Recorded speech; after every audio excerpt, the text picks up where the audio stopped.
నిన్న రాత్రి మొయినాబాద్లో దివ్యల మాధురి బర్త్డే పార్టీని భగ్నం చేసిన ఎస్ఓటి పోలీసులు. విదేశీ మద్యం హుక్కా స్వాధీనం. సోషల్ మీడియాలో నిరంతరం సంచలనాలు సృష్టించే దివ్యల మాధురి, దువ్వాడ శ్రీనివాస్ మరోసారి వార్తలో నిలిచారు.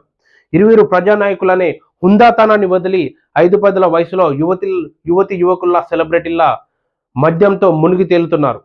కానీ వీరిద్దరు మీడియా ముందుకు వస్తే, వీళ్ళు కనిపిస్తే ఏదో ఒక సంచలనానికి తెరదీస్తారన్న అభిప్రాయం అందరిలోనూ ఉంది. అలాగే రాజకీయ వర్గాల్లోనూ ప్రజల్లోనూ బలంగా ఉంది. ఈసారి కూడా అదే జరిగింది.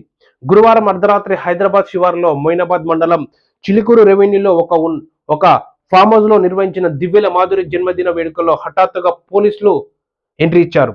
పక్కా సమాచారంతో ఎస్ఓటి పోలీసులు అర్ధరాత్రి అక్కడికి వెళ్లి ఆ పార్టీని భగ్నం చేశారు. అనుమతి లేని పార్టీని ఎలా నిర్వహిస్తారని దివ్యల మాధురి, దువ్వాడ శ్రీనివాస్ను పోలీసులు ప్రశ్నలతో సతమతం చేశారు. కానీ దివ్యల మాధురి కూడా పోలీసులకు సమాధానం ఇస్తూ, దీనికి లైసెన్స్ అనుమతి లేదన్న విషయం మాకు తెలియదని, అందుకే ఈ పార్టీలో పాల్గొనాల్సి వచ్చిందని వారు పోలీసులకు వివరణ ఇచ్చుకున్నారు.